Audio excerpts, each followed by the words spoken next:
Joining me today, Conservative Party Deputy Chair Nickie Aikin, Labour MP Angela Eagle, City trader turned equality campaigner Gary Stevenson, and from the Institute of Economic Affairs, Annabelle Denham.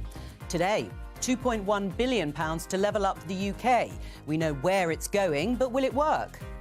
If you look at the funding and you compare it to the number of people that live in each region, the region that has done the best in the amount of funding per person is the North. It's a one-off pot of money that pits communities against one another, creates winners and losers. It's a Hunger Games style competition. King Charles is giving some of his millions back to the Treasury. Should more millionaires be made to do the same? This former city trader thinks they should, for the good of the economy. And would you rather eat a burger made of this or this?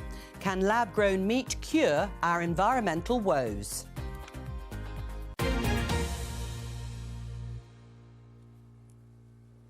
Let's start with a discrimination claim brought by a former Deutsche Bank worker who was nicknamed for her grey hair, Christine Lagarde.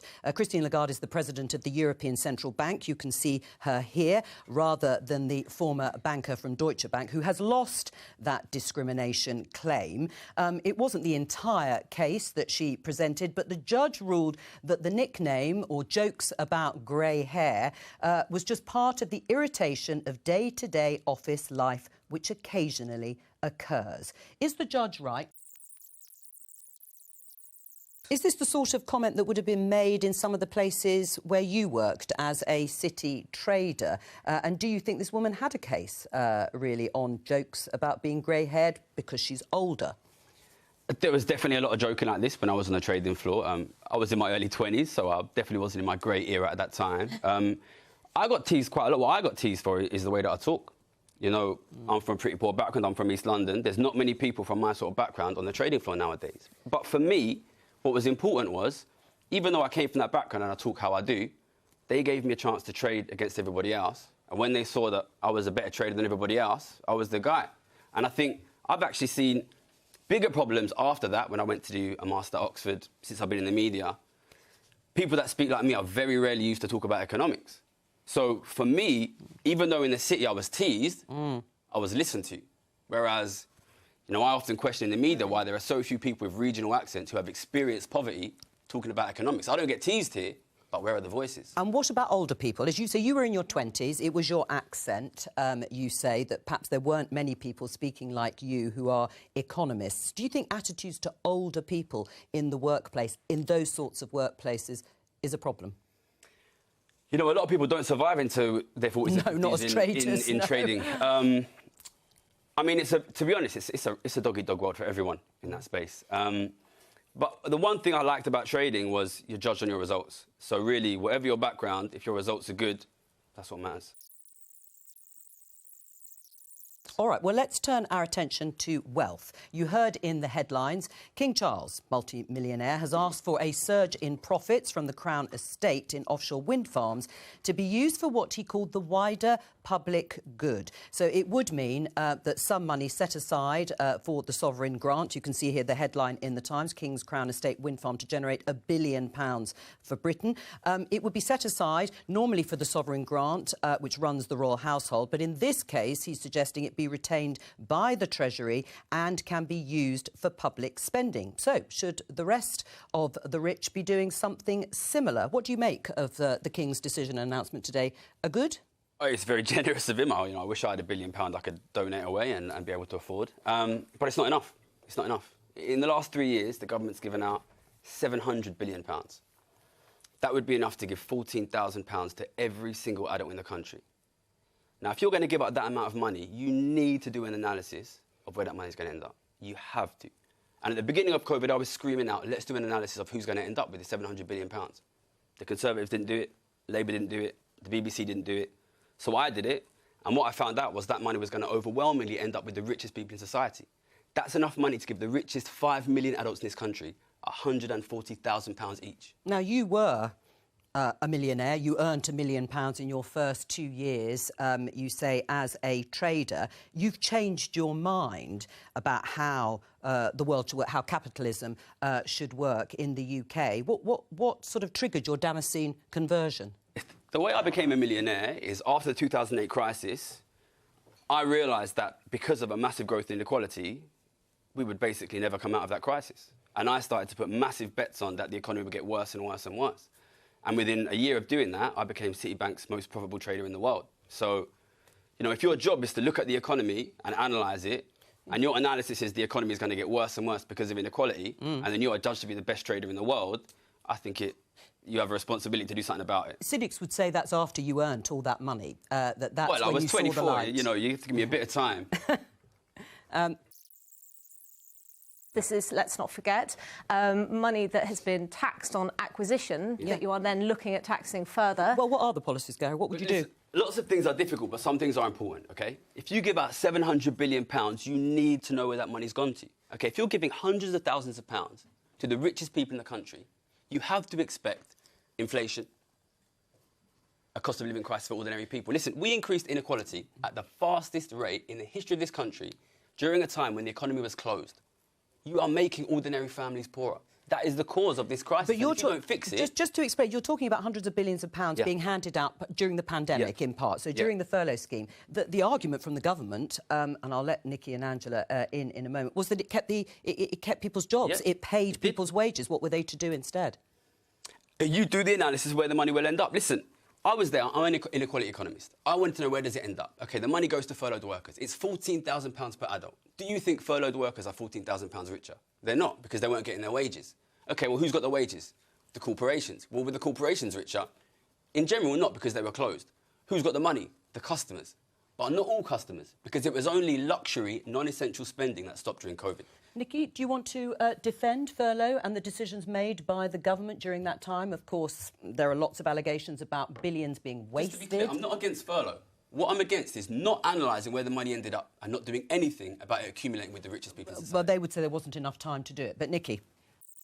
There is an increase in the wealthy paying more tax to Taxpayers are not I pay tax. I pay tax. Yeah, exactly. Working people pay tax. The wealthiest people don't pay tax. They pay much, much lower rates of tax. Right, and why is that? Is that because they can afford to move their money elsewhere? Is it because they can afford to leave the country? You know what? I might question it's partially because we have a Prime Minister whose father-in-law is one of the richest men in the world. We have a previous Prime Minister who went on to make millions of pounds as soon as he left office. David Cameron made £10 million in a year of leaving office. If you put tax decisions in the hands of people who are extremely rich or about to become extremely rich, do you think they will say, let's tax extremely rich people? All right, Nickie? I think that's such a cheap shot, keep throwing at the Prime Minister. He comes from the background he comes from. He's worked hard, like you, in the city, and, you know, he's made his contributions. And he's presided over the biggest increase in inequality in the history of the country.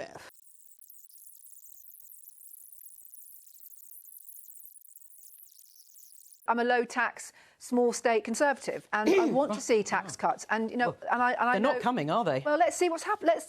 Let's see what happens in the budget. Let's see what happens in the next budget. No. You know, we've got to move move our growth agenda on, of course, but we've also got to ensure that we pay for COVID, we pay for the cost of living, and we ensure that we pay for the war that's in Ukraine. What do you say to James Dyson? I mean, he is a wealth creator, he would say, and he doesn't want regulation and high taxes in order to create jobs and pay those people. Well, I've never met James Dyson. He might be a very nice guy. I haven't either. He's a very wealthy person, and he doesn't want tax on the very wealthy. I don't think I need to say more than that. But what I'm saying is, what I'm seeing from this discussion is a government that's given out £700 billion and has done no analysis of where the money's gone. Well, you've said that, but that's you don't even know who's got the money now. But you left your job in the city trading in 2014. Yes. More broadly speaking, what is the answer? What are the policies that either Labour or Conservatives could do that would actually bring back some of the wealth from the super-rich, if we're going to call them that, and redistribute it? There are some low-hanging fruit which should obviously be done. You should equate capital gains with income tax. There's no reason why the wealthy pay less on that rate. You should close the loopholes, obviously, but you need to bring in something that will transfer that wealth back. If you are willing to give £700 billion to the richest and do nothing to bring it back, then ordinary families pay the price. So you need to bring in serious moves to redistribute. You've also got to deal with offshore tax evasions. You've got to deal with these packages of offshore companies that allow people to export their money and avoid paying taxes. Yeah. You've got to deal with profit shifting in global multinational corporations. Some of this has got to be done by international agreement. But the fact is, as Thomas Piketty, the economist, says, we're now in a situation where the wealthy are going to get more and more wealthy, and wealth is actually going to accumulate without stopping because growth levels are lower than the amount of money you can get on your wealth in interest. So what's happening is that the billionaires index, the Bloomberg billionaires index, has to be updated every day. Well, I mean, Annabelle, isn't it global billionaires' wealth is rising so much it's obscene, and we need to, as a global international community of politicians and economists, do something about it. Right, well, hang on. Let me... If the lives of the poorest are being improved, continually improved, then even if the super rich are getting richer, you're still seeing improvements in the quality of life of the poorest in society. Is that true? So it's not happening. For me, this is not about inequality. This is about living standards of the ordinary people of this country. If you give £700 billion to the richest people in the country when the economy is closed, they will spend that money, drive up prices, and ordinary families increasingly will not be able to afford the basics like food and energy. Listen, if you give this money to the rich, it affects ordinary people. So what is your solution? A wealth tax in full spending. Listen, but would you not accept that all of the downsides to wealth taxes, the fact that almost everywhere that they've been tried, they've subsequently been reversed? You're talking to somebody who has made worked. millions of pounds by betting that the economy will collapse every single year, OK? And I'm betting on that right now, and I don't want it to happen. If you do nothing about growing inequality, if you don't do anything about growing inequality, poverty will get worse and worse and worse. And I'm telling you now, listen, in a few years' time, when it happens, when things are worse, remember this day. It's not and you can't say you didn't know about it. Sustainable to run a global economy with this level of inequality. It's not economically sustainable because there aren't enough consumers with enough money to make the economy work. So it's not fair in any way. All right. Nadeem Zahawi. Look at the facts. We have come through a pandemic when we spent £400 billion. I do not think we should allow our children and our grandchildren to pay that debt. And we've now got a cost of living crisis basically because of the energy crisis. And the government has put billions of pounds into supporting particularly the most vulnerable over the last few months and moving forward. But I think about wealth tax. We should not be creating more tax. We should be cutting. So all right. Well, you're very clear on that. We're going to talk about something else which is sort of related, levelling up. It's the great mantra of Boris Johnson and continues under Rishi Sunak. More than 100 schemes, it's been announced today, have won government funding in the second phase of the Levelling Up Fund. It's worth about £2.1 billion. It's not an insignificant amount of money. Let's give you an idea about how it's going to be spent. Some of it. He openly boasted about taking money off Labour-held areas and giving them to Tory areas. He did in a video. He said that there are poorer areas in parts of the country that are broadly affluent, but even in the south east, there are poorer areas that need funding. Is it a good idea? Is this going to transform people's lives in these areas? Well, I mean, if I take £15 off you and then give you £2.80, is that going to transform your life? These guys, they've found £2.8 billion to give to local councils.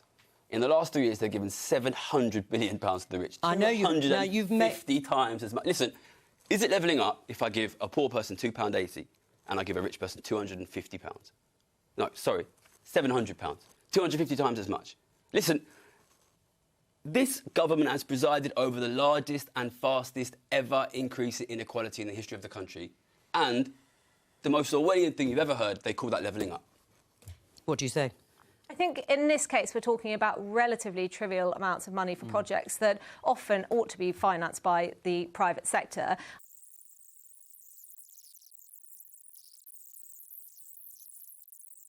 But finally, local authority budgets have been cut. I mean, Angela is right. Absolutely. Over the years, they have been cut. Have you had complaints from Conservative colleagues who haven't got money after being asked to promote this levelling up? I haven't spoken to anybody about it either way. Right, so no one's come to you and complained. No. All right, well, let's move on. Let's talk about something completely different. Annabelle, you have a new report out from the Institute of Economic Affairs to do with lab-grown meat. Tell us about it. Sure. I think the first thing to say is that although this sounds like something in the realm of science fiction, it is underway, but is nonetheless very much in the early days. So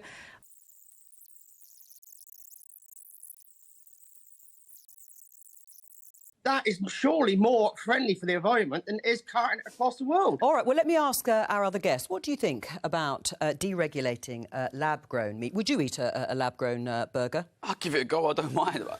My main thought is, you know, I think it's very interesting that the IEA, the Institute of Economic Affairs, has a chance to come on a show like this and talk about a disaster in the economy that partially they caused by inspiring Liz Truss's economic policies, which were a disaster. And instead of grabbing the bull by the horns and talking about this disaster, which is damaging tens of millions of people's lives, they ask us to talk about lab-grown meat. And what do you think about it? About lab-grown meat or about the IEA? Well, you've done the IEA, about lab-grown... You're not a fan of either.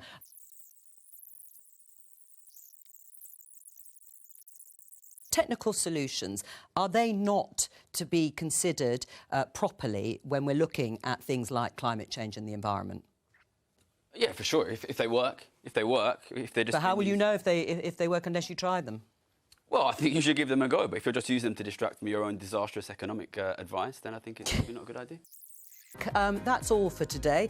I'm exhausted, but thank you very much to all of our guests. I will be back tomorrow with Politics UK at 12:15 here on BBC Two and on the BBC iPlayer. Bye-bye.